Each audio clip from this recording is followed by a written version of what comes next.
पापध्वान्तक्षयाय च श्रीमानाविरभूद्भूमौ रामानुजदिवाकरः श्रीमानाविरभूद्भूमौ रामानुजदिवाकरः।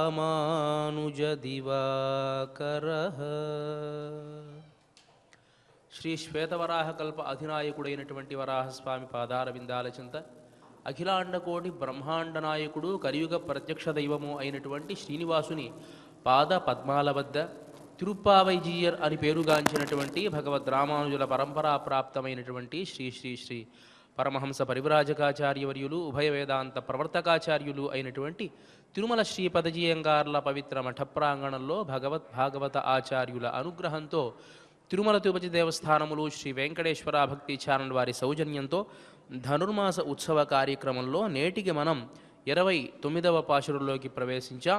ముందుగా భగవద్ రామానుజుల వైభవాన్ని తెలుసుకొని కార్యక్రమంలోకి ప్రవేశిద్దాం.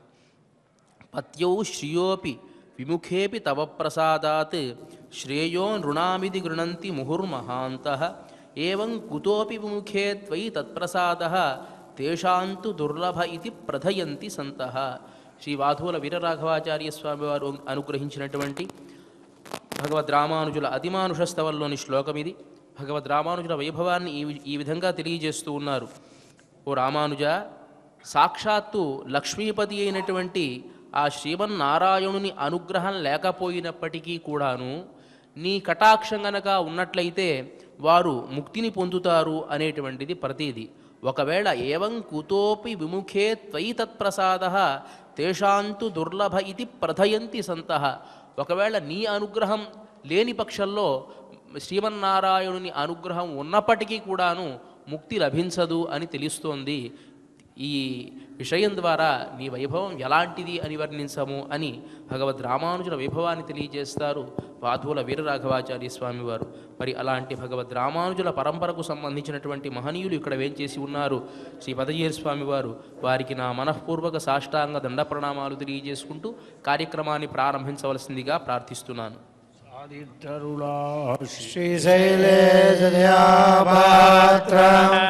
దేవజ్ఞాని గుణార్ణవం గిరీంద్ర ప్రవణం వందే రమ్యజాగరం మునిం లక్ష్మీనాథసమారంభాం నారాయణమధ్యమా అస్మదాచార్యపర్యంతం వందే గురుపరంపరా యో నిత్యమచ్యుతపరాంబుజయుగ్మరుగ్మవ్యామోహస్తతిధరాణి తృణాయ మేనే అస్మద్గురో భగవతోస్తదైకసిన్ధో రామానుజస్య చరణౌ శరణం ప్రపద్యే. మాతాపితా యువనయస్తనయా విభూతి సర్వం యదేవ నియమేన మదన్మయానా ఆద్యస్య కులపదే వగుళాభిరామం శ్రీమత్తదంగ్రీయుగళం ప్రణమామి మూర్ధనా భోజం సరస్వయ పట్టణాయ శ్రీభక్తిసార గుణశేఖర యోగివాహాన్ భక్తాంగ్రియేణ పరగాళైదేంద్రమిశ్రాం శ్రీమత్పరాంకుశమునిం ప్రణతోస్మి నిత్యం. స్థనయరితడి శుద్ధముద్బోధ్య కృష్ణం పారాజ్యం స్వం సృజశిరసిద్ధమధ్యాపయంతి సోచిష్టాయ సజిని కలి यावणाकृष्य भुङ्क्ते गोदानस्यै नमैदमिदं भूय एवास्तु भूयः अन्नवयல் புதுவை ஆண்டாள் அரங்கற்கே பண்ணதிருப்பாவை பல்வதியம் எண்ணிலையால் பாடிக் கொடுத்தார் நற்பமாலை பூமாலை சூடிக் கொடுத்தாளை சொல்லு சூடிக் கொடுத்த சுடர் கொடியே தொல்பாவை பாடி அருளவல்ல பல்வளையாய் நாடினீர் வேங்கடவர்க்கு நாம் கடவா வண்ணமே நல்கு சிறுகாலே வந்துன்னை சேரித்தே ஒன்பத்தாரியே போற்றும் பொருள் ஏழாய் பெற்றம்மே தொன்ன குலத்தில் பிறந்தே நீருத்தேவளங்களை கொள்ளாமல் போகாதே எத்தை பறைகொள்வார் அணுகான் கோவிந்தா எத்தைக்கும் ஏழேழ் பிறவிக்கும் உந்தன்னோடு கோமேயாமோ உனக்கே நாமாச் செய்வோம் மற்றடங்காமங்கள் மாற்றேலோர் எம்பாவாய் பிறந்தவோர் கோவிந்தன் வாழுமோ சோதி மணிமாடம் தோன்றுமோ நீதியால் நல்லவர்கள் வாழுமோ நான் மறைகள் ஓதுமோ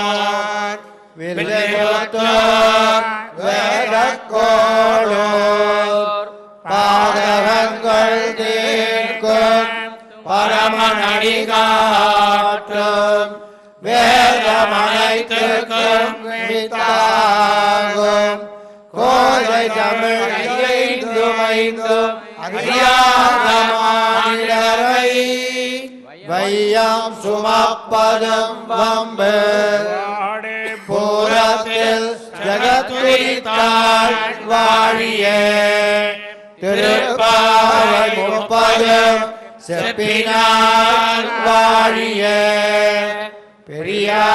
பெரியாழ்வார் பெற்றெடுத்த பெண் பிள்ளை வாழியே பெரும்போலோர் மாமுனிக்கு பின்னானாள் வாழியே ஒரு நூற்று மூன்றுரைத்தாள் வாழியே உயரங்கற்கே உகந்தளித்தாள் வாழியே மறுவாழும் திருவள்ளி வளநாடு வாழியே மதுரை மலர்பதங்கள் வாழியே. శ్రీమతే రామానుజాయ నమః. శ్రీమద్ వరవరమునయే నమః. ముందుగా పాశురాన్ని అనుసంధానం చేసుకుని పాశుర అర్థాన్ని తెలుసుకుందాం. சித்தும் சிறுகாலே சித்தம் சிறுகாலே வந்துன்னை சேவித்து உன் பொத்தாமரையடியே ஓத்தும் பொருள் கேளாய் தம்மை துண்ணம் குலத்தில் பிறந்து நீ குத்தேவலங்களை கொள்ளாமல் போகாது இத்தப்பறை கொள்வான் கோவிந்தா எத்தைக்கும் எத்தைக்கு ஏழேய் பிறவிக்கும் உந்தன்னோடுத்தோமேயாவோ உந்தன்னோடு தோமையாவோ உனக்கே நாமாள் செய்வோ உனக்கே நாமா செய்வோம் தனங்காமங்கள் தனங்காமங்கள் மாத்தேலோரெம்பாவா ఆచేలోరెంబావాయ్ ఆండాళ్ తిరుపడిహళే శరణం. ప్రియ భగవద్ బంధువులారా, మనం చెప్పుకున్న కూడారి పాశురం దగ్గర నుంచి కూడాను వ్రత సమాపన పాశురాలే మనకు కనిపిస్తూ ఉంటాయి. పరమాత్మకు నేరుగా వారి మనోభీష్టాన్ని గోదాదేవి తెలియజేస్తూ ఉన్నది ఈ పాశురాల ద్వారా. నిన్నటి పాశురంలో ఆయర్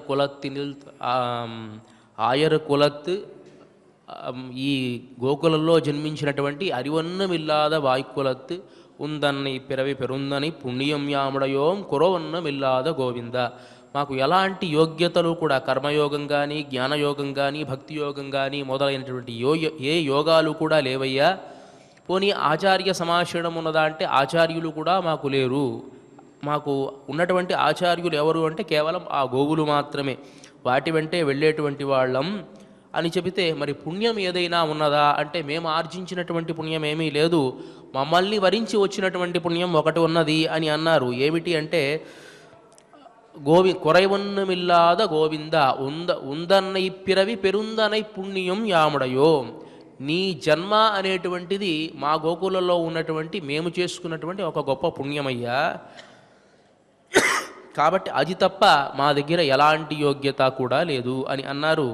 మరి ఇదేముందమ్మా, ఈ జన్మ అనేటువంటిది ఈ జన్మలో ఇక్కడ జన్మించవచ్చు, ఇంకో జన్మలో ఇంకో రకంగా మనం జన్మించవచ్చు.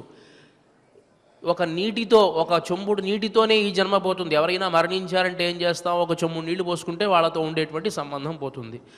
కొన్ని సందర్భాల్లో అయితే ఒక కుటుంబానికి ఇంకో కుటుంబానికి సంబంధం ఉండకూడదు అంటే ఒక కుండని కనుక పగలగొట్టేస్తే ఆ సంబంధం పోతుంది అని చెబుతారు కదా శాస్త్రంలో. కాబట్టి అలా పోయేటువంటి సంబంధాన్ని మీరు పుణ్యంగా ఎలా చెబుతారు అని అంటే అప్పుడు అంటారు, ఉందన్నోడు ఉరవేల్ నమక్కు ఇంగు ఒழிక ఒழியாது. నీతో మాకు ఉండేటువంటి సంబంధం నువ్వు తెంచుకోవాలి అన్నా మేము తెంచుకోవాలి అన్నా పోయేటువంటిది కాదు. ఇది కేవలం శారీరకమైనటువంటి సంబంధం అనుకుంటున్నావేమో కృష్ణ, కానే కాదు, ఆత్మ సంబంధమైనటువంటి సంబంధం. జీవాత్మకు పరమాత్మకు ఒక 9 రకాల సంబంధాలు తెలియజేస్తారు శాస్త్రంలో. పితాచ రక్షక శేషి భర్త జ్ఞేయ రమాపతి స్వామి ఆధార మమాత్మాచ భోక్త అని చెప్పి ఒక 9 రకాల సంబంధాలు. శరీరంతో ఒక వ్యక్తికి మనకు ఉండేటువంటి సంబంధం ఒక సంబంధమే. అన్నగా అన్నా ఉండాలి, తమ్ముడుగా అన్నా ఉండాలి, తండ్రిగా అన్నా ఉండాలి, భర్తగా అయినా ఉండాలి. ఇది శారీరకంగా వచ్చేటువంటి సంబంధం. కానీ పరమాత్మకు జీవుడికి ఉండేటువంటి సంబంధం చాలా అతీతమైనటువంటిది. ఎలాంటి సంబంధము అంటే పితాచ, ఒక తండ్రికి పిల్లవాడికి ఉండేటువంటి సంబంధం ఉంటుందట. రక్షక, రక్షించేటువంటి సంబంధం, ఆయనకు రక్షింపబడేటువంటి సంబంధం మనకు ఉంటుంది. కాబట్టి రక్షకుడు అన్నమాట ఆయన. పితాచ రక్షక శేషి, ఆయనకి అతిశయాన్ని కలిగించేటువంటి వాళ్ళ మనము, ఆయన అతిశయింపబడేటువంటి వాడు ఆయన. అంటే అతిశయించేటువంటి వాళ్ళం ఎలా అంటే, అతిశయము అంటే మనం చేసేటువంటి సేవల ద్వారా ఆయన ఆనందాన్ని పొందుతాడు, మనం సేవ చేసేటువంటి వాళ్ళం. ఇది ఒక సంబంధం. పితాచ రక్షక శేషి. తర్వాత భర్త, మనకు ఆయన భర్త. ఈ లోకంలో ఉండేటువంటి జీవులంతా కూడా భార్యలు. భర్త జ్ఞేయ, మన చేత తెలియబడేటువంటి వాడు ఆయన, తెలుసుకోబడేటువంటి వాడు ఆయన, ఆయన్ని తెలుసుకునేటువంటి వాళ్ళం మనం. అంటే మనం తెలుసుకునేటువంటి వాళ్ళం, మన చేత తెలియబడేటువంటి వాడు ఆయన జ్ఞేయ. తర్వాత స్వామి, అందరికీ కూడా స్వామి అనమాట, ఒక ప్రభువు లాంటి వాడు. ఇప్పుడు ఈ పుస్తకం ఉందనుకోండి, ఈ పుస్తకం నాది అనుకుంటే దీనికి, ఈ పుస్తకానికి నేను స్వామిని. ఈ మైక్ నాదనుకోండి, ఈ మైక్కి నేను స్వామిని. ఈ మెళ్ళో మాల ఉందనుకోండి, ఈ మైక్కి, ఈ మాలకి నేను స్వామిని. అంటే ఇది స్వామి సొత్తు అని అంటారన్నమాట. ఒక పెద్ద ఐశ్వర్యం ఉందనుకోండి, ఆ ఐశ్వర్యానికి అంతటికీ స్వామి ఎవరు అంటే ఆ ఐశ్వర్యాన్ని అనుభవించేటువంటి వాడు. కాబట్టి ఐశ్వర్యంలా ఉండేటువంటి అచేతనమైన పదార్థాల్లా ఉండేటువంటి వాళ్ళ మనము, దీన్ని కలిగినటువంటి వాడు ఆయన. కాబట్టి ఆయన స్వామి. తర్వాత ఆధార, మనకు ఆధారంగా ఉండేటువంటి వాడు, మనం ఆయన్ని ఆధారంగా చేసుకుని ఉండేటువంటి వాళ్ళం. మమ ఆత్మచ, అంతేకాదు మనకి ఆత్మగా అంటే పరమాత్మగా ఉండేటువంటి వాడు ఆయన లేకపోతే మనం ఉండలేము, మనం జీవాత్మలం. తర్వాత భోక్త, మనని అనుభవించేటువంటి వాడు, ఈ పని చెయ్యి అని మనం నియమించి మన చేత పని చేయించుకునేటువంటి వాడు, మనం పనిచేసేటువంటి వాళ్ళం. కాబట్టి ఈ 9 రకాల సంబంధాలు నీతో మాకు ఉన్నాయ్యా. ఇది కేవలం శరీరం ద్వారా వచ్చేటువంటిది కాదు, ఆత్మ ద్వారా వచ్చేటువంటిది. అందువల్లే నిరుపాధిక శేషి అని అంటారు పరమాత్మకు. ఎన్ని జన్మలెత్తినా పరమాత్మకు మనకు ఉండేటువంటి సంబంధం అట్లానే ఉంటుంది. కానీ జన్మకి మనకు ఉండేటువంటి బంధుత్వాలు మారిపోతాయి. ఈ జన్మలో ఒక తల్లిదండ్రులు ఉంటే మరో జన్మలో ఇంకో అన్నదమ్ములో ఇంకో తల్లిదండ్రుల్లో ఉంటారు. కానీ ఏ జన్మ ఎత్తినా స్వామికి మనకు ఉండేటువంటి సంబంధం మాత్రం అలా ఉంటుంది. కాబట్టి ఉపాధి అంటే శరీరం అన్నమాట. ఉపాధిక శేషి అంటే శరీరం ద్వారా వచ్చేటువంటి సంబంధాన్ని ఉపాధి సంబంధం అంటాం. నిరుపాధిక సంబంధము అంటే ఈ శరీరం కాకుండా లోపల ఉండేటువంటి ఆత్మ ద్వారా వచ్చేటువంటి సంబంధాన్ని నిరుపాధిక సంబంధం అంటాం. ఈ నిరుపాధిక సంబంధం నీకు మాకు ఉన్నదయ్యా అని ఆయనకు తెలియజేస్తే ఆయన అన్నాడు కదా, ఆ విషయం మీకు ఇప్పుడు అర్థమైందా, ఆ విషయం మీకు ఇప్పుడు అర్థమైందా, ఇంతకుముందు మీకు అర్థం కాలేదా అని అన్నాడు ఆయన. ఎందువల్ల అట్లా అన్నాడు అంటే, పరమాత్మ ఈ లోకానికి రావడమే తన లీలలు ప్రకటించి తనకు అందరూ దగ్గరగా ఉండాలి అని. అందరూ దూరంగా వెళ్ళి నువ్వు పరమాత్మవి, నువ్వు చాలా గొప్పవాడివి అని అనడం కోసం ఆయన రాడు. ఆయన వచ్చేదే మనకు దగ్గరవ్వడానికి, దగ్గరయ్యి ఆయన లీలామానుష చేష్టితాలు చూపించి మనల్ని వశపరుచుకోవడానికి కదా. మరి అలా అయితే మీరంతా నా గురించి ఏమర్థం చేసుకున్నారు? ముందు పాశురాలలో నారాయణన్ అని, కేశవన్ అని, మాధవన్ అని పిలిచారే తప్ప గోవింద అనేటువంటి శబ్దాన్ని మరిచిపోయారే. మీలో ఒకణ్ణిగా నేను ఉన్నాను కదా, ఆ విషయాన్ని మీరు మరిచిపోయి పెద్ద మాటలు అంటే శిరు పేరు, చాలా చిన్న పేర్లు పిలిచారు కదా నాతో అని అన్నాడు ఆయన. చిన్న పేర నారాయణ అనేటువంటిది చిన్న పేర, గోవింద లేకపోతే కేశవ అనేటువంటిది చిన్న పేర అంటే కానే కాదు. అది సమయాన్ని బట్టి మారిపోతూ ఉంటుందట. దానికి శాస్త్రం చెబుతుంది ఏమిటంటే, కృష్ణ పరమాత్మ గోవర్ధనగిరి పర్వతాన్ని ఎత్తాడు. గోవర్ధనగిరి పర్వతాన్ని 7 రోజుల పాటు అట్లానే చిటికిన వేల మీద నిలబెట్టాడు. అంతా అయిపోయింది. అయిపోయిన తర్వాత అక్కడ ఉండేటువంటి గోకులంలో ఉండేటువంటి వాళ్ళంతా ఒక ప్రత్యేకమైన సమావేశం ఏర్పాటు చేసుకున్నారు. కృష్ణ పరమాత్మ ఎంత గొప్ప పని చేశాడో కదా అని. ఆ సమావేశంలో మాట్లాడుతూ ఉన్నారన్నమాట. ఒక అతను మాట్లాడడం ప్రారంభించాడు. ఒక గోప బాలకుడు, బాలత్వంచ అతివీర్యత్వం జన్మచాస్మాసు అశోభనం చింత్యమానం అమేయాత్మన్ శంకాం కృష్ణ ప్రయచ్చతి. ఈ కృష్ణుడు బాలత్వంచ అతివీర్యత్వం, చిన్నపిల్లలైనటువంటి వాళ్ళు చేసేటువంటి పని చేయట్లా. పెద్దవాళ్ళు ఎవరో చాలా పెద్దవాళ్ళు కూడా చేయలేరు, కానీ దానికి మించినటువంటి అతిమానుషమైనటువంటి పనులన్నీ కూడా ఈయన చేస్తూ ఉన్నాడు. చింత్యమానం అమేయాత్మను శంకాం కృష్ణ ప్రయచ్చతి. ఈ కృష్ణుని చూస్తే మనకు అనుమానం వస్తూ ఉన్నది. ఏమిటంటే, దేవో నా దానవోవాత్వం యక్షో గంధర్వ ఏవవా.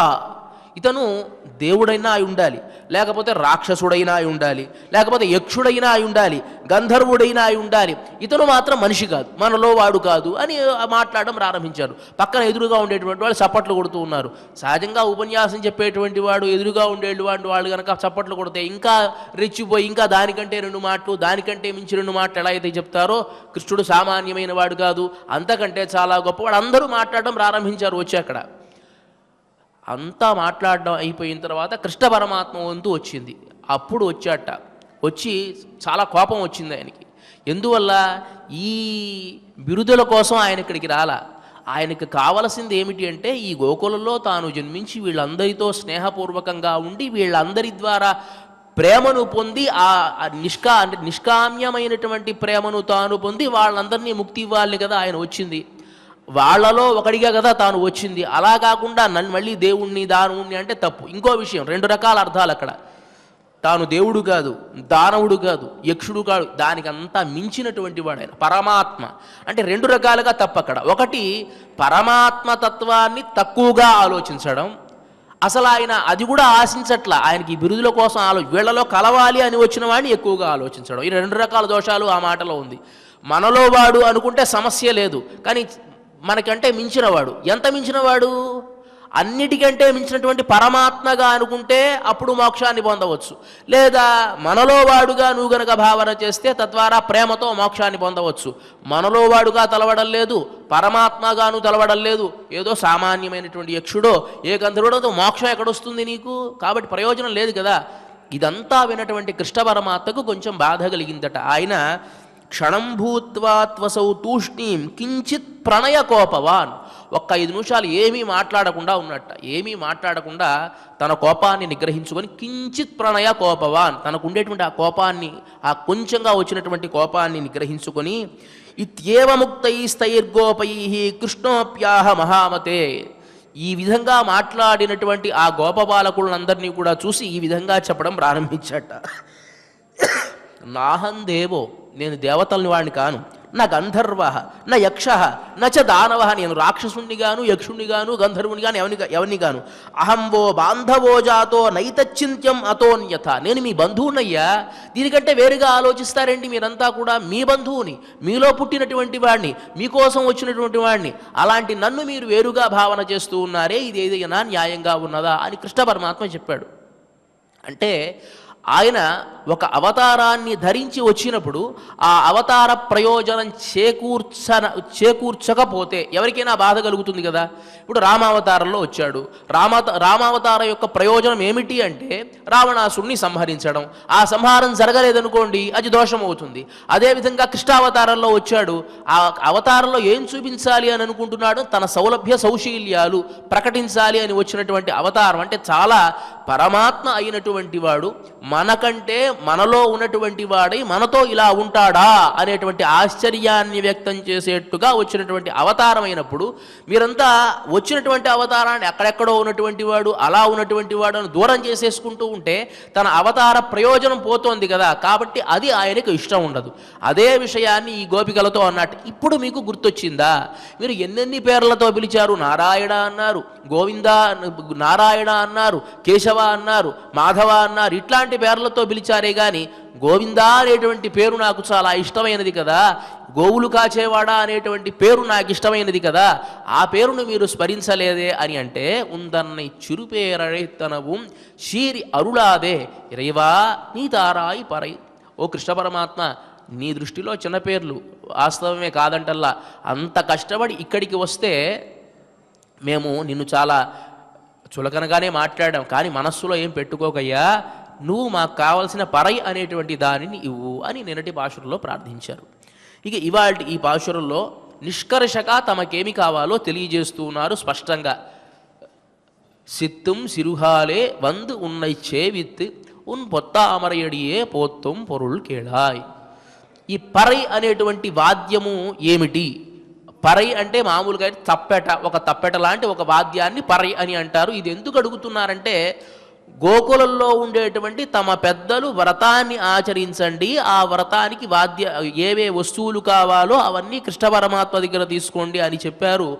ఆ వస్తువులలో ఒకటిగా ఈ పరై అనేటువంటి వాద్యం, అది తప్పెటలాగా ఉండేటువంటి ఒక వాద్య విశేషం అనుకోండి. దీన్ని వీళ్ళు అడుగుతున్నారు అనేటువంటిది పైన ఉండేటువంటి అర్థం. కానీ వీళ్ళు అడిగేటువంటిది ఏమిటంటే మోక్షము.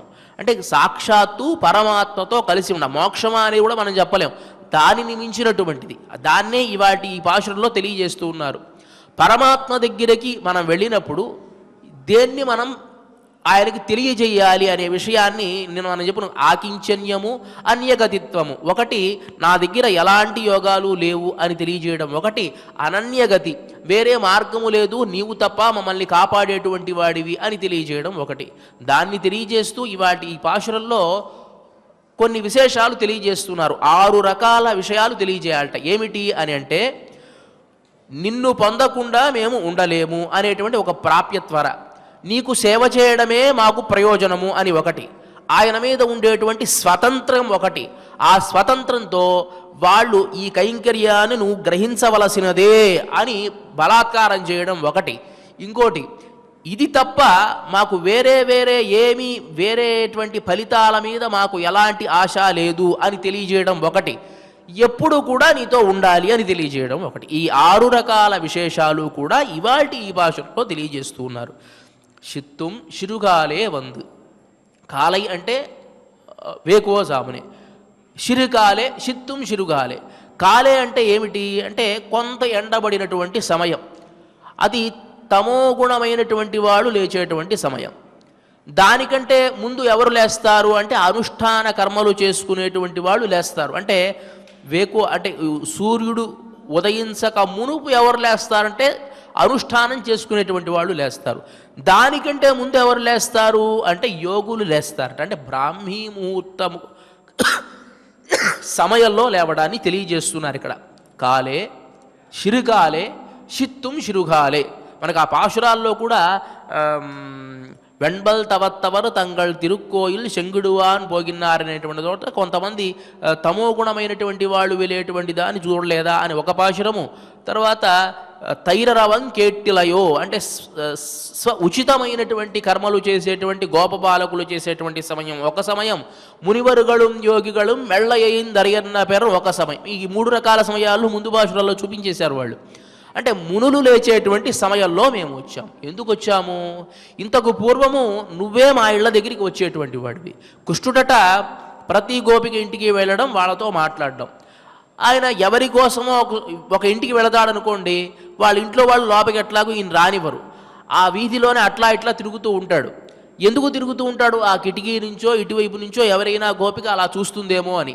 ఆవిడ గనక ఆ కిటికీ నుంచి ఈయన అనుగ్రహించడానికి చూసిందా, అప్పుడు ఆయన ముఖంలో వికాసం కలుగుతుందట. అలా 5 లక్షల మంది ఇంటికి వెళ్లాల్సిందే ఈయన పొద్దున నుంచి ఈయన వ్యాపారం అదనమాట. అలాంటి నువ్వు మా దగ్గరికి రాలా. షిత్తుం శిరుగాలే వంద్, మేమే బయలుదేరి వచ్చాం. ఎందువలంటే ప్రాప్య త్వర, నిన్ను చూడాలి అనేటువంటి త్వర. ఎప్పుడు కూడా ప్రాణం పోయేటువంటి వాడు, మన ప్రాణం పోతోంది అంటే ఒక విషం కానీ ఏదైనా తీసుకున్నాడు, ప్రాణం పోతుంది అని తెలిసినప్పుడు ఆ ప్రాణం పోవకుండా ప్రాణం కాపాడుకోవడానికి ఎంత వెంపర్లాడుతాడు. ఏ విధంగా అయినా బ్రతకాలంటే ఆ షాప్కి వెళ్ళి ఈ షాప్కి వెళ్ళి ఆ డాక్టర్ దగ్గరికి ఎలాగినా సరే నేను బ్రతకాలి అని ఎలా అయితే ఆలోచిస్తాడో, అదే విధముగా ఈ శరీరం మీద వ్యామోహం లేకుండా పరమాత్మను చూడకుండా మనము ఉండలేము అనే ఉండేటువంటి వాళ్ళు కూడా ఇలాగే ప్రవర్తిస్తారు. మేము అలా వచ్చేసాం. ఎందువల్లంటే నిన్ను చూడకపోతే మేము ఉండలేము. షిత్తుం శిరుగాలే వంద్, మేము వచ్చేసాం. నువ్వు రాలా, మేము వచ్చాం. నువ్వు ఎలాంటి వాడివి అంటే సహజంగానే ఎవరైనా సరే నీ భక్తులు వచ్చి ఒక 2 అడుగులు వేస్తే పద్భ్యాం అభిగమాచైవ స్నేహ సందర్శనేనచ అన్నట్లుగా ఎవరైనా 2 అడుగులు వేసి నీ దగ్గరికి వస్తే అయ్యయ్యో ఎంత కష్టపడి వచ్చావయ్యా, ఇంత కష్టపడి నా దగ్గరికి రావాలా, ఒక మాట వేస్తే నేను వస్తాం కదా అనేటువంటి మనస్తత్వం నీదైతే అలాంటి నీ దగ్గరికి మేము పరిగెత్తుకుంటూ వచ్చాం. అంతేకాకుండా ఇక్కడ కాలే శిరుగాలే షిత్తుం శిరుగాలే అంటే 3 కాలాలు మనకు తెలియజేస్తూ ఉన్నారు. సాత్వికమైన కాలము, రాజసమైనటువంటి కాలము, తమోగుణమైనటువంటి కాలము. మన జీవితంలో కూడాను 3 రకాల కాలాలు ఉంటాయండి. సాత్వికమైనటువంటి కాలం బాల్యత్వం, రాజసమైనటువంటి కాలము యవ్వనత్వము, తామసమైనటువంటి కాలము వార్ధక్యము.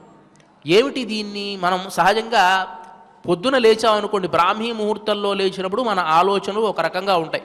ఏదైనా పూజ చేసుకోవడమో, ఒక చదువుకోవడమో, ఆ వ్యాపారంగా మన బుద్ధి బాగా ప్రసరిస్తూ ఉంటుంది ఆ సమయంలో.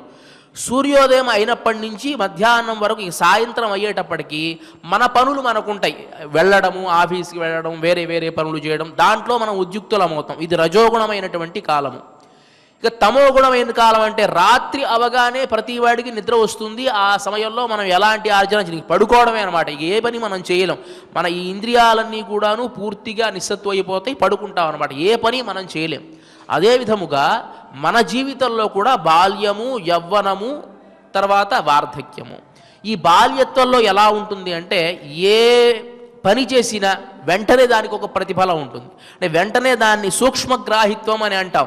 వెంటనే దాన్ని వాడు గ్రహించగలడు. మీరు పిల్లలు గమనించండి, పడుకుని ఉన్నట్టు అనిపిస్తూ ఉంటారు.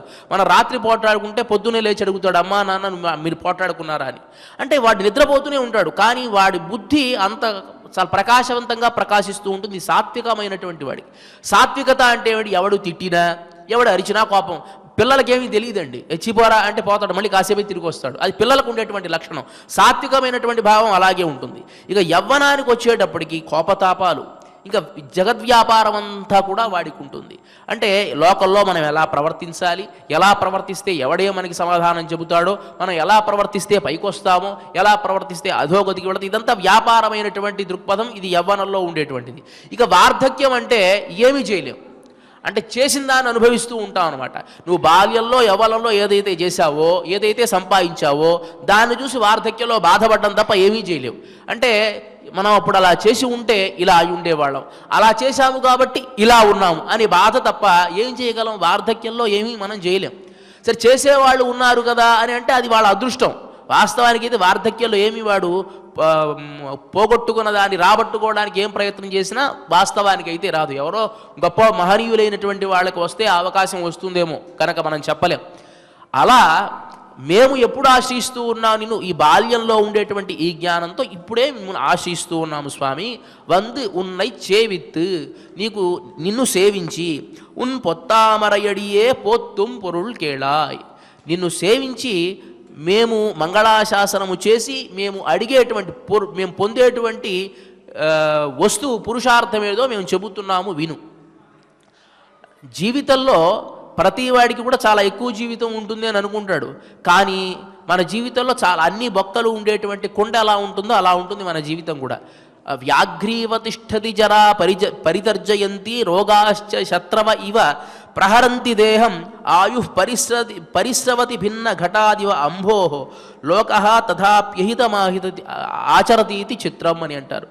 జీవితంలో ముందే చెప్పేశారు ఆళ్వార్లు, వేదనూల్ పిరాయన్నూరు పాది మనిషిరతాం పుహోరియலும் பாதியு பொறங்கிப்போகும் நின்னதிர் 11 ஆண்டு பேதை పాలకన అది ఆహం పిణిపశుము పొత్తుమం ఆదలాలు పిరవి వేండనని.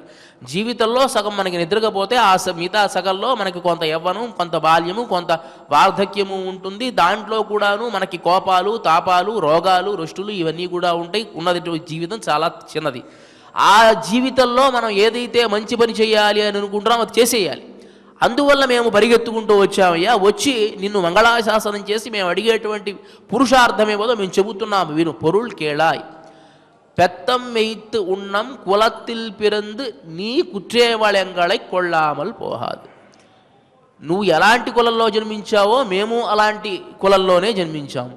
ఎలాంటి కులంలో జన్మించాము మనము అంటే పెత్తం మెయిత్ ఉన్నం, గోవులంతా కాచి వాటిని మేత పెట్టి తర్వాత భుజించేటువంటి కులంలో మనం జన్మించాం. అంటే దీనికి దానికి ఎందుకు చెబుతున్నారు అని అంటే ఆ విషయాన్ని స్వామి, మా జన్మలన్నీ కూడా కర్మ వల్ల వచ్చేటువంటివి, నీ జన్మ కరుణ వల్ల వచ్చేటువంటిది. ఇప్పుడు నేనున్నాను, నాకు గొప్ప ఇంటిలో నేను పుట్టాలి అని అనుకుంటే నేను పుట్టలేను. లేకపోతే చాలా ఎత్తుగా, చాలా అందంగా, చాలా ఐశ్వర్యం ఉండేటువంటి కుటుంబంలో నేను పుట్టాలి అంటే నేను పుట్టలేను. అదే సందర్భంలో నాకు తల్లిదండ్రులు ఇలాంటి వాళ్ళు కావాలి అని నేను అనుకుంటే నేను పొందలేను. నాకు వచ్చేటువంటి ఉద్యోగం ఇలాంటిది కావాలి అంటే అలాంటి చోట నేను పుట్టలేను. అంటే నేను ఏదైతే అనుకుంటున్నానో అదే విధముగా నేను పుట్టడానికి కానీ నేను పెరగడానికి కానీ అసమర్థుణ్ణి. కానీ నువ్వు అలాంటి వాడివి కాదు. నువ్వు ఎక్కడ పుట్టాలో, ఎలా పుట్టాలో, ఎప్పుడు పుట్టాలో అంతా నిర్ణయించుకుని పుట్టగలవు. ఆ సామర్థ్యం నీకు ఉన్నది. మేమైతే ఈ గోకులంలో జన్మించావు, నువ్వు ఈ గోకులంలో జన్మించావు అంటే దేనికోసం జన్మించావు? మా కోసం జన్మించావు. అంటే మమ్మల్ని ఉద్ధరించడం కోసం. పితరం రోచయామాస అన్నట్టుగా ఎప్పుడు పుట్టాలి, ఎక్కడ పుడితే మనకి బాగుంటుంది అని ఒక హెలికాప్టర్ ఎక్కడైతే టేకాఫ్ అవుతుందో బాగుంటుందో చూసుకుని దిగుతుందో అదే విధముగా పరమాత్మ తాను జన్మించాలి అంటే ఏ వంశంలో జన్మించాలి, ఎలా ఉండాలి, చుట్టుపక్కలంతా ఎవరు ఉన్నారు అని అంతా చూసుకుని ఆయన పుట్టగలడు. కరుణ వల్ల పుట్టేటువంటి వాడు కాబట్టి అలాంటి యోగ్యత నీకు ఉన్నది. మాకు అలాంటి యోగ్యత లేదు. ఈ జన్మ తప్ప మళ్ళీ జన్మలో మనం కలుస్తామో లేదో కూడా తెలియదు. కాబట్టి నువ్వు పెత్తమ్మేతున్నం కులత్తిల్ పిరందు నీ అలా పుట్టినటువంటి వాడు నువ్వు మాతో పాటే జన్మించావు కదా. మళ్ళీ అవకాశం వస్తుందో రాదో, ఇక్కడ నువ్వు జన్మించావు అంటే మమ్మల్ని అనుగ్రహించడం కోసం నువ్వు జన్మించావయ్యా అని చెబుతూ కులత్తిల్ పిరందు నీ కుట్రేవళ్ ఎంగళై కొళ్ళామల్ పోహాదు, మా కైంకర్యాన్ని నువ్వు ఎల్లప్పుడూ కూడా గ్రహిస్తూనే ఉండాలి. కొళ్ళామల్ పోహాదు. ఇత్త పరయహొల్వాన్ అనృహాన్ గోవింద. ఈ పరై అనేటువంటి ఈ తప్పెట, ఈ వాద్యం కోసం మేము రాలా. ఏ చిన్న వాద్యం, ఆ వాద్యం కోసం మేము కష్టపడి ఇంత దూరం వస్తావా? అసలు ఎప్పుడు నువ్వు మా ఇంటి పక్కన తిరిగేటువంటి వాడివి, అల్లరి చిల్లరగా తిరిగేటువంటి వాడివి. ఈ వాద్యం మేము అడిగితే నువ్వే తీసుకుని వచ్చిస్తావు. దీనికోసం మేము రాలా. இத்த பறைகொள்வான் அன்றுகான் கோவிந்தா இத்துக்கும் ஏழேய் பிறவிக்கும் எத்தைக்கும் ஏழேய் பிறவிக்கும் ఉందన్నోడు ఉత్తోమే ఆవు ఎత్తైக்கும் సర్వకాల సర్వావస్థలలో కూడాను ఏഴేయ్ పిరవిక్కుం ఏడేడు జన్మలలో కూడాను ఉందన్నోడు ఉత్తోమే ఆవో నీతో సంబంధం కలిగినటువంటి వాళ్ళలా మేము ఉండాలి. మోక్షం కావాలి అని అడగడంలా వీళ్ళు, నీతో సంబంధం కలిగినటువంటి వాళ్ళలా మేము ఉండాలి. మోక్షం పొందితే బాగుంటుంది కదా అని అంటే ఈయన ఎలాంటి వాడు? మోక్షాన్ని మనకిస్తాడు, ఆ లోకంలో ఉండకుండా మళ్ళీ ఈ లోకంలో వచ్చేస్తూ ఉంటాడు కదా అప్పుడప్పుడు. అంటే ఎప్పుడు ఎలా ఉంటాడో తెలీదు. అక్కడ మమ్మల్ని పెట్టి ఇక్కడికి రావడం కాదు, నువ్వు ఎప్పుడు వస్తే లక్ష్మణస్వామిలాగా సీతాదేవిలాగా అనంతగరుడ విశ్వక్సేనుడు ఎప్పుడు కూడా నిన్ను వెంబడబెట్టుకుని ఎలా అయితే ఉంటారో అట్లా మేము ఉండాలి. ఏഴేయ్ పిరవిక్కుం ఉందన్నోడు ఉత్తోమే యావో నీతో సంబంధం కలిగినటువంటి వాళ్ళలా మేము ఉండాలి. నువ్వు ఉంటే ఉండాలి, నువ్వు లేకపోతే మరణించాలి. ఏ విధంగా అయితే రామావతారంలో నువ్వు లేవు అని దశరథ మహారాజు వర్ణించాడు, రామచంద్రమూర్తి అయోధ్యా నగరాన్ని విడిచిపెట్టాడు. శృంగిబేరపురానికి ముందుగా వచ్చేటువంటి సందర్భంలోనే సుమంత్రుడు రథం తోలుకుంటూ వస్తున్నాడు. ఒకచోట విశ్రమించాల్సినటువంటి అవసరం వచ్చింది. రాత్రి కూడా అసలు విశ్రమించారు వీళ్ళంతా కూడా. ఆయనతో పాటు అయోధ్యానగరంలో ఉన్నటువంటి చాలామంది వచ్చేశారు. రామచంద్రమూర్తి లేకపోతే మేము అయోధ్యానగరంలో ఉండము అని చెప్పి ఆయనతో పాటు చాలామంది వచ్చేశారు. వీళ్ళందరినీ కూడా అడవులకు తాను తీసుకుని వెళితే అది అరణ్యవాసం అవ్వదు, అయోధ్యావాసం అవుతుంది. అయోధ్యానగర ప్రజలంతా వస్తారు. కాబట్టి అరణ్యవాసం అంటే ఇలా కాదు. అది కాకుండా అరణ్యాలలో ఋషులు, యోగులు, మునులు అంతా ఉంటారు, వాళ్ళ తపస్సుకి భంగం కలుగుతుంది. కాబట్టి అలా ఉండడానికి వీల్లేదు అని అనుకుని ఏమి చేశాట, వేకోజామునే లేచితాను సుమంత్రుణ్ణి, సుమంత్ర రథం సిద్ధం చేయన్నాడు. రథం ఎక్కారు, ఒక మార్గంలో వెళ్ళాడు. వెళ్ళి మళ్ళీ ఆ మార్గం తప్పించి మళ్ళీ ఇంకో మార్గంలోకి వెళ్ళారు. ఎందుకు అలా వెళ్ళాడు అంటే సుమంత్రుడితో అంటాడు, సుమంత్ర మనం 2 మూళ్ళుగా ఈ రథాన్ని గనక తోలినట్లయితే మనతో వచ్చినటువంటి వాళ్ళు లేవాలా, ఇంకా వచ్చినటువంటి వాళ్ళకి ఎటు వెళ్ళామో తెలియకుండా మళ్ళీ మరలి వెళ్ళిపోతారు. అలా కాకుండా నాతో పాటే వాళ్ళు వస్తే నేనే సుఖపడటం లేదు, నాకే దిక్కు లేదు, వీళ్ళంతా నేనేం సుఖపెడతాను, నన్ను నమ్ముకొని వచ్చినటువంటి వాళ్ళని కాపాడాల్సినటువంటి బాధ్యత నాకు ఉంటుంది కదా. అది కాకుండా అడవులలో ఉండేటువంటి ఋషీశ్వరులందరికీ కూడా తపోభంగం అవుతుంది, కాబట్టి వీళ్ళని నేను తీసుకుని వెళ్ళడం కుదరదు అని చెప్పి అలా పోనిచ్చి శృంగిబేరపురానికి వెళ్ళాడు. శృంగిబేరపురంలో ఉండేటువంటి గుహుడు కాస్త ఆతిథ్యాన్ని ఇచ్చాడు. ఆ ఆతిథ్యాన్ని తీసుకొని నెమ్మదిగా పడవెక్కాడు. ఆయన పడవెక్కి వెళ్ళిపోతూ ఉంటే సుమంత్రుడు అన్నాడు కదా, అలా అలా కాదు స్వామి, నేను కూడా నీతో వస్తాను, నన్ను విడిచిపెట్టి ఎక్కడికి వెళతావు? ఈ రథము ఇప్పటి వరకు నిన్ను ఎక్కించుకొచ్చి రథాన్ని మళ్ళీ నేను ఖాళీగా తీసుకుని వెళ్ళాలి. ఈ రథం తోలాలి అని నాకు అనిపించడల్లా. అది కాకుండా రథంలో నిన్ను ఎక్కించుకొచ్చినటువంటి నన్ను చూసినటువంటి ప్రజలంతా కూడా మళ్ళీ అయోధ్యానగరానికి వెళితే వాళ్ళంతా ఏమనుకుంటారు, ఏమయ్యాడు రామచంద్రమూర్తి అని నన్నంతా అడుగుతూ ఉంటారు. వాళ్ళందరికీ సమాధానం నేను చెప్పలేను. కాబట్టి ఈ 14 ఏళ్ల వనవాసంలో నీతో పాటే నేను ఉంటాను. 14 ఏళ్ల వనవాసం అంతా అయిపోయిన తర్వాత మళ్ళీ నిన్ను రథంలో ఎక్కించుకొని నేను తీసుకుని వెళతాను, దయచేసి నా మాటకి నువ్వు అడ్డు చెప్పవద్దు అన్నాడు ఆయన. లేదు లేదు సుమంత్ర, ఇలాంటి తెలివికలమైనటువంటి మంత్రి సూతుడు ఎవరు కూడా ఉండడు. మా నాన్నగారికి అత్యంత ప్రీతిపాత్రమైనటువంటి వాడివి, 3 తరాలు చూసినటువంటి వాడివి, కాబట్టి నువ్వు తప్పకుండా అక్కడ ఉండాలి. నా మాటగా చెప్పు మా నాన్నగారితో ఈ అరణ్యవాసాన్నంతా చక్కగా 14 ఏళ్ళు పూర్తి చేసుకొని నేను, సీత, లక్ష్మణుడు మళ్ళీ తిరిగి వస్తాము అయోధ్యానగరానికి అనేటువంటి కబురును నువ్వు మా నాన్నగారికి తెలియజేయి సుమంత్ర అని అన్నాడు. ఆయన నెమ్మదిగా పడవెక్కాడు, వెళ్ళిపోతూ ఉన్నాడు. నెమ్మదిగా దూరం అయిపోతూ కనుచూపు మేరలో మొత్తం పడవ దాటిపోతూ ఉంది. సుమంత్రుడు మాత్రం రామచంద్రమూర్తి ఒకవేళ ఆ పడవ ఆపి నేను నీతో వస్తాను అని అంటాడేమో అని అంతసేపు ఆయన వేచి చూస్తున్నట్ట. అంతా అయిపోయింది, ఆయన రాలా, వెళ్ళిపోయాడు. కనుచూపు మేరంతా దాటిపోయింది, కళ్ళ ఆ పర్యంతం దాటిపోయి వెళ్ళిపోయిన తర్వాత తాను అయోధ్యానగరానికి వెళ్ళాడు. అయోధ్యానగరానికి వెళ్ళి అక్కడ ఉండేటువంటి వాళ్ళందరికీ, దశరథ మహారాజుకి అందరికీ కూడాను రామచంద్రమూర్తి ఆయన గంగానదిని దాటి వెళ్ళిపోయాడు అనేటువంటి విషయాన్ని తెలియజేస్తే వెంటనే ఇది విన్నటువంటి దశరథ మహారాజు ప్రాణాలు విడిచిపెట్టాడు. ఈ గోపికలు ఏమడుగుతున్నారంటే ఏ విధంగా అయితే రామచంద్రమూర్తితో సాహచర్యం ఉన్నంత వరకు ప్రాణాన్ని నిలబెట్టుకొని రామచంద్రమూర్తి అయోధ్యానగరాన్ని విడిచిపెట్టి వెళ్ళిపోయాడు అని తెలిసిన వెంటనే ప్రాణాలు విడిచిపెట్టినటువంటి దశరథ మహారాజు యొక్క జన్మ ఎలాంటిదో అలాంటి జన్మ మాకు ఇవ్వు. అంటే నువ్వు ఉంటే అంతవరకే మేము జీవించాలి, నువ్వు లేకపోతే మేము జీవించి ఉండడానికే లేదు. ఉందన్నోడు ఉత్తోమే యావో, నువ్వు ఎక్కడ ఉంటే అక్కడ ఉండాలి, ఎప్పుడు పుడితే అప్పుడు పుట్టాలి, అంతవరకే మేము జీవించి ఉండాలి. ఒకవేళ నీవు నీ అవతారం కోసం మమ్మల్ని ఎడబాటు అయి వెళ్ళవలసిన సమయం వస్తుంది అంటే మా జీవితం కూడా అక్కడ చరమాంకమైపోవాలి. అలాంటి జన్మ మాకు కావాలి. అంటే మాకు ఎల్లప్పుడూ కూడా కైంకర్యం చేయండి. దివివా భువివా మమాస్తు వాస నరకేవా నరకాంతక ప్రకామం అని కులశేఖరాళ్ళు వాళ్ళు చెప్పినట్టుగా నువ్వు స్వర్గంలో ఉంచుతావో నరకంలో ఉంచుతావో అదేవిధంగా నీతో పాటు మేము ఉంటాం, నీతో పాటే మేము ఉండాలి. యస్త్వయా సహ సస్వర్గ నరయో యస్త్వయా వినా అని సీతాదేవి చెప్పినట్లుగా ఎప్పుడు నువ్వు ఉంటే ఎక్కడ ఉంటే అక్కడ మేము ఉండాలి, నువ్వు లేకపోతే మేము ఉండడానికి వీల్లేదు. అలా మా జన్మలు ఎప్పుడూ కూడా ఉండాలి. మోక్షాన్ని మేము కోరుకోవడంలా, మోక్షం మాకు అవసరంలా. నువ్వు ఎక్కడ ఉంటే ఆయన ఎక్కడ ఉంటే అదే స్వర్గం కదండి. వీళ్ళకి కావలసి ఎత్తైక్కం ఏഴേയി పిరవిక్కం ఉందన్నోడు ఉత్తోమే యావో, నీతో సంబంధం కలిగిన వాళ్ళగానే మేము ఉండాలి. నువ్వు ఇక్కడ పుడితే మేము ఎక్కడో పుట్టడం కాదు, నువ్వు ఎక్కడ పుడితే అక్కడ మేము పుట్టాలి. అంటే లక్ష్మణస్వామిలా ఉండాలి. లక్ష్మణస్వామి ఏమన్నాడు? జలాన్మత్స్యా వివోధృతౌ, రామచంద్ర నువ్వు గనక నన్ను విడిచిపెట్టి వెళ్ళిపోయావంటే నీళ్లల్లో తీసినటువంటి చేప పిల్ల ఏ విధంగా అయితే కొట్టుకుని చచ్చిపోతుందో ఆ విధంగా నేను కూడా ప్రాణాలను విడిచిపెడతాను, కాబట్టి నన్ను కూడా నీతో పాటు తీసుకుని వెళ్ళు అని ఏ విధంగా అయితే చెప్పాడో అలాంటి లక్ష్మణస్వామిలా మేము ఉండాలి.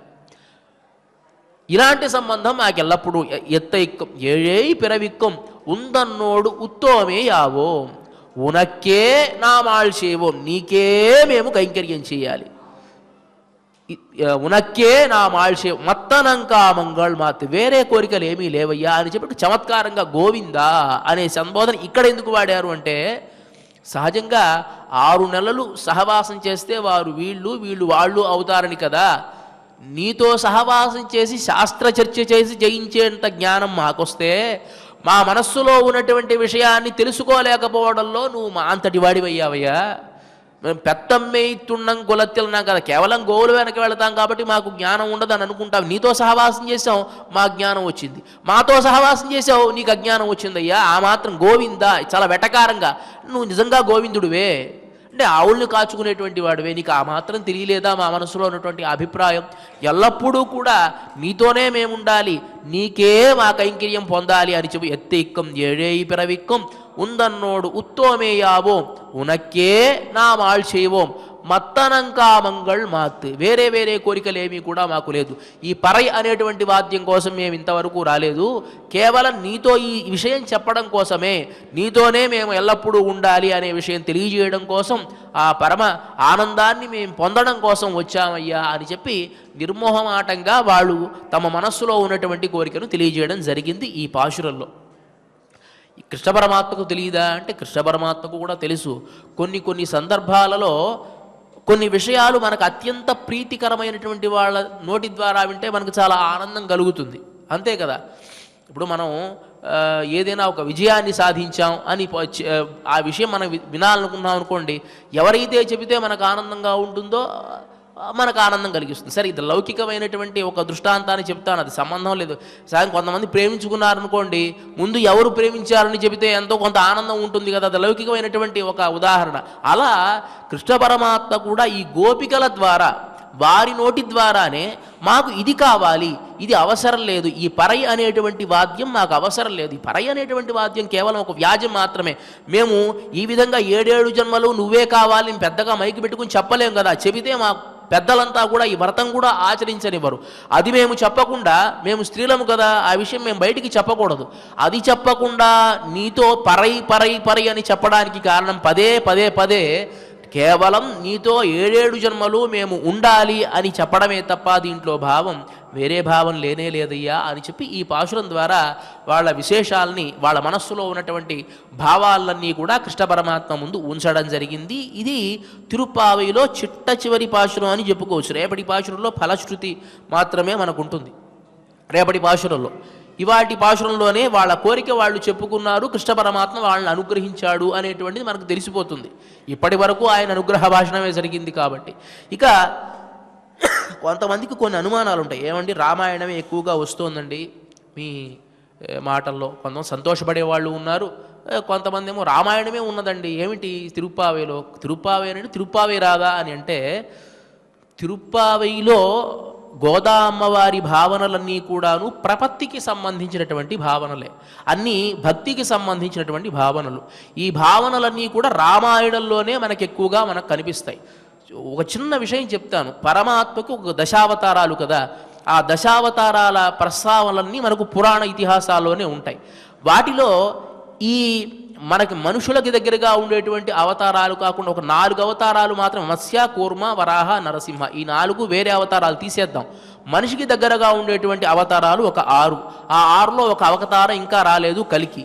తీసేస్తే ఇంకా 5 అవతారాలు. ఈ 5 అవతారాల్లో కూడాను వామనావతారం వచ్చాడు, పని చూసుకున్నాడు, వెళ్ళిపోయాడు. పరశురామావతారం గురించి చెప్పడానికే లేదు, ఆయన ఆగ్రహోదగ్రుడు కాబట్టి వచ్చాడు, ఆయన పని చేసుకుని ఆయన లోకమంతా తిరుగుతూ ఉంటాడు. ఆయన గురించి కళ్యాణ గుణాల గురించి ఎక్కడ ప్రస్తావన చేస్తాం? కోపమే ఎప్పుడూ ఆనవాలంగా ఉండేటువంటి వాడు.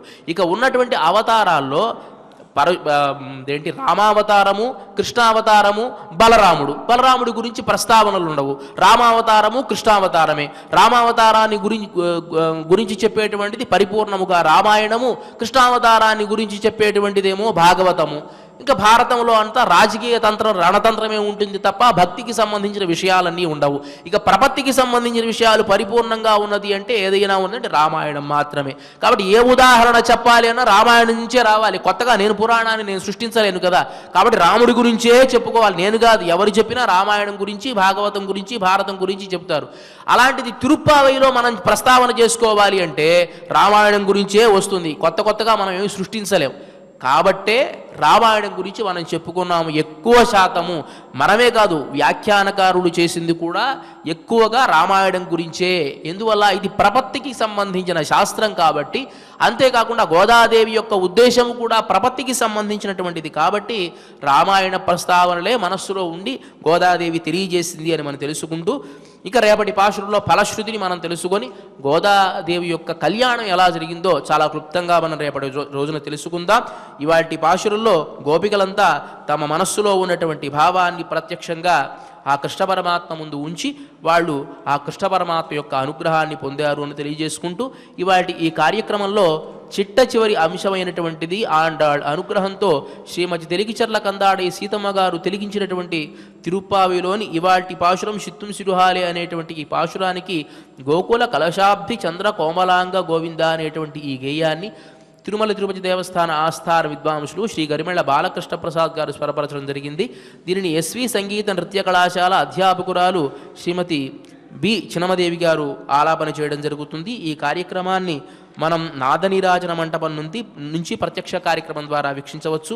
ఇక ఇవాటి ఈ కార్యక్రమాన్ని క్షమాప్రార్థన నుంచి మంగళం వరకు మనమంతా కలిసి పారాయణ చేసి ముగిద్దాం. అధ క్షమా ప్రార్థన యదక్షరపద భ్రష్టం మాత్రాహీనం చ యద్భవేత్ తత్సర్వం క్షమ్యతాం దేవా నారాయణ నమోస్తుతే. అథ భగవత్ సమర్పణం కాయేన వాచా మనసేంద్రియైర్వా బుద్ధ్యాత్మనా వా ప్రకృతే స్వభావాత్ కరోమి యద్యత్ సకలం పరస్మై నారాయణాయేతి సమర్పయామి.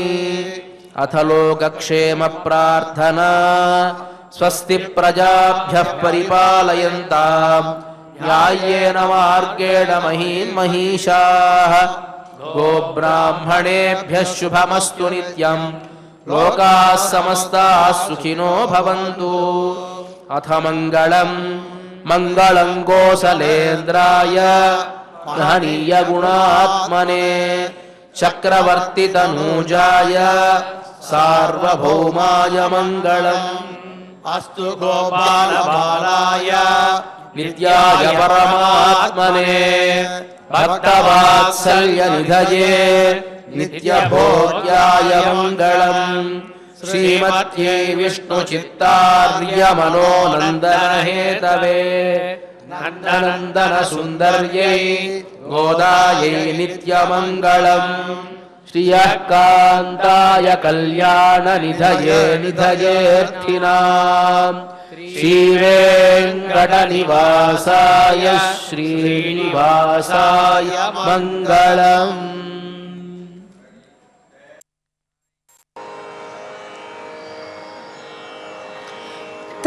తదరనా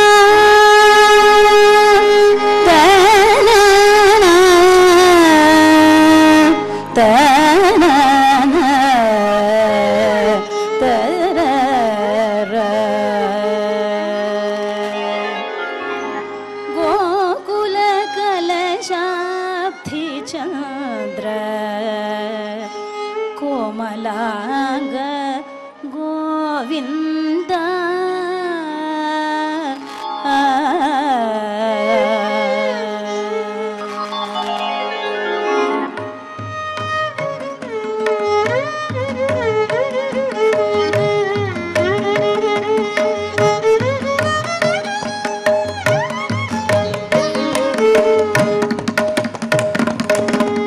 గోకుల కలశాబ్ధి చంద్ర కోమలాంగ గోవింద గోకుల కలశాబ్ధి చంద్ర కోమలాంగ గోవింద వేకువని నూతియంతుము విమల మృదుల చరణములను వేకువని నూతియంతుము విమల మృదుల చరణములను గోకుల కలశాబ్ధి చంద్ర కోమలాంగ గోవింద వేకువని నూతియంతుము విమల మృదుల చరణములను గోకుల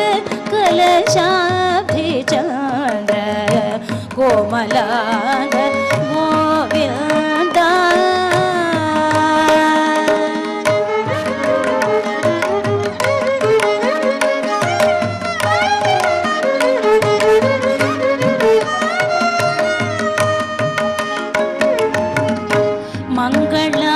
మంగళాశాసనము చేయు మాధవు ప్రార్థనను విని మంగళాశాసనము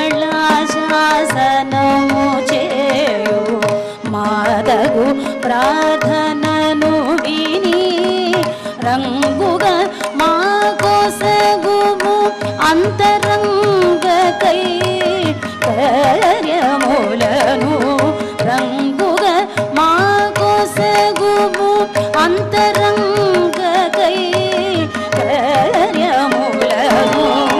మంగళాశాసనము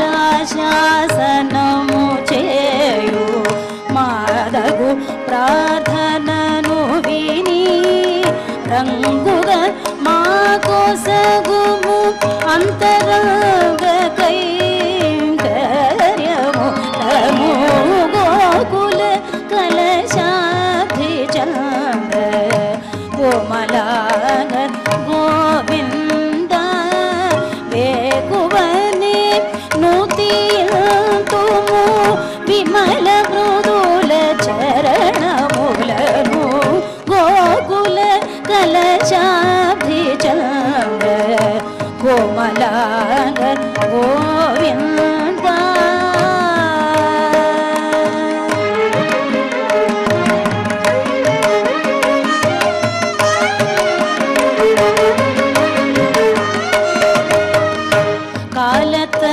కాలతత్వముందు వరకు ఏడేడు జన్మలకు కాలతత్వముందు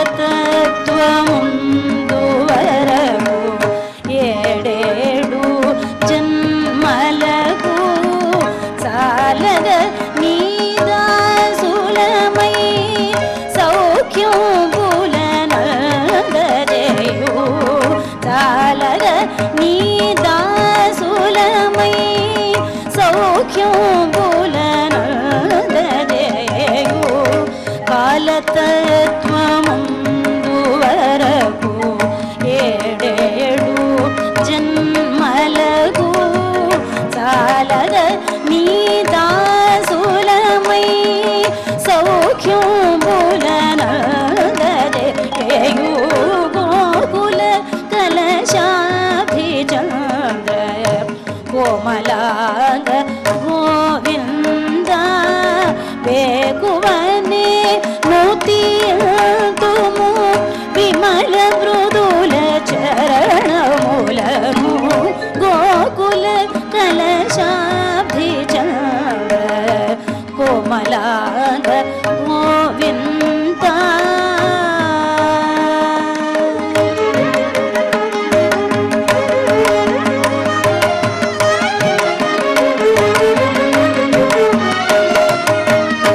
మాధునితర కామ్యములను మాయ చేసి సతతము మాధునితర కామ్యములను మాయ చేసి సతతము నీదు సేవ యోసగుమయ నీరజాక్ష గోపాల నీదు సేవ యోసగుమయ నీరజాక్ష గోపాల మాధునితర కామ్యములను మాయ చేసి సతతము నీదు సేవ యోసగుమయ నీరజాక్ష గోపాల